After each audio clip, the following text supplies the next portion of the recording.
just slightly more specific, because we're talking about getting kids involved into racing. Andrew, you're the youth coordinator for ECA. Obviously, there's going to be some concerned parents, and I only say this because I work in the city, and we have these helicopter parents, and they're like, I can't believe you let your son ride a dirt bike. That's so dangerous. Kids, I haven't met a kid yet that hasn't got on a dirt bike, doesn't love riding it, but their parents are a little Dave, do you have something you want to say? Something in the room. He has allergies. Hey, Brian, when it comes to editing the video for this, we'll just use closed captioning for Dave's stuff. Yeah. For real? But, no, whatever. Either one of you, what advice would you give those parents? And also, I don't mean to interrupt, but can you guys just tell me how your kids have been seriously injured as far as racing dirt bikes and jumping on trampolines? Yeah, trampolines are way more dangerous. Yes, negative. I did take an ambulance ride with Mason with a completely broken arm, had to get pinned, surgeries, the whole 9 yards. He fell off a park bench at recess at school when I was 6 years old. Racing, it's been, we've been lucky because we taught, I will say, I feel we're safe. We taught the fundamentals. The kids know how to control their bikes, and we've been lucky and haven't had, the big one. I mean, it's going to happen, I'm sure. I've blown out knees, I've broken wrists, I've done everything on a motorcycle, but it can happen anywhere. And we're prepared there at the races for anything that happens. And we're going to keep your kids as safe as we possibly can. And don't be scared of it. I mean, come to a race and don't race. Just watch. You'll get an idea of the camaraderie. We say, you were talking about how, a kid falls over, he's picked up before the parent can even run over. We tell you, every kid's got 100 parents. Every parent has 100 kids on race weekend because you're responsible for everybody out there, and it's a huge family affair. Yeah, and I think, you brought up some great points. First is just teach your kids the fundamentals. That keeps them safe. But I think there's also a test to these great series we're talking about. They lay out safe courses. They got a great staff that's trained. They know how to help kids, and then all the parents that are out there to help as well. I think you tie all those things together, it's actually pretty safe. So we do want to, and I'm going to let you talk on this, Brian, because our only contributor to the podcast, Luke Harding, has broken a bone before. And what are we doing here, Dave?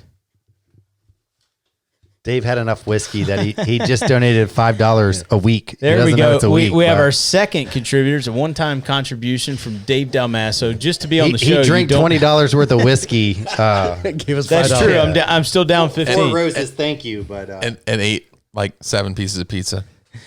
But Luke's broken some bones, or it was A-bone before? Yeah, A-bone. Did he do it on a dirt bike? No, it was on a trampoline. He can attest that he probably crashes more than anybody I know. We can all attest to that. We can all attest to that. And I picked Luke up more than all of my kids combined. Yes, and he has never been hurt. I think, it's all about outfitting your kid with the right safety gear, and just keeping them safe out there. I think there's way more times out there that they can get hurt in other areas. Dirt bikes overall are, I tell you, probably some of the worst injuries we see at a dirt bike race is our kids riding pedal bikes in the parking lot before they even get out there on the track. because they set up ramps and everything else. Yeah. Dave Landon, any issues in his, what is he, 3 seasons now? Don't be jinxing me. Okay. Well, no, I don't mean to do that, but I mean, he's been safe. He's been safe, and I really do think a lot of that is number one, his mindset. He's kind of a little bit more conservative, thinks a lot. Yeah. But I don't think that's a bad thing, because I look at kids like Austin, and I feel like he is a little bit like that compared to like Mason. You know what I mean? He's fast, but he thinks.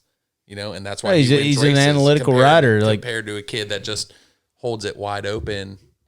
And the funny thing to me about Landon is I forget that I don't even know how old he is now. What is he like? Yeah, he just turned 7. Yeah, and I was watching Landon like last year and the year before, and you see this kid just ride flat out, and you're like, man, that kid can ride. And then after the race, he's got a stick and he's over there playing in the dirt, and then you realize, oh yeah, he's only 6, 7 years old. And knock wood, no, Yeah, we got bumps and bruises, and you get stuck in a sticker bush and those sorts of things, but no serious injuries. And, you know, he goes to school with kids that come in with broken arms and rolled ankles and stuff from playing soccer or whatever it is they're playing. I don't think it, you know, looking back at it, I can't think of too many people we've seen taken out on a weekend in an ambulance. It just doesn't happen very often. And you were talking about ECA, we got 150 kids showing up on a weekend, and probably more than 9 out of 10 weekends, no one's, when I say seriously injured, like broken bones or anything. We're filling out a no injury report, or it's, you know, a bumps and bruises type of deal. Yeah, I think it also speaks to how smart the kids are. As we kind of talked, they're cautious where they need to be, and then they go fast where they feel comfortable. So I mean, that's one of the things that really drove me. Although hindsight, I've had some injuries in off-road racing, but the speed and the rigor of motocross racing, and the danger of, you know, man, if you want to win and be competitive, you have to do that. You got to be on the edge all the 95-foot double out of a corner, you know what I mean? Or you're not going to win that day. That's you just hold it third wide, right? Just hold it third wide and see what happens. Somebody told me that's the thing, man. We take these kids in the woods and we add some trees into the mix, and you think the danger level goes up, but they just start thinking and they're smart about it. These kids, you know,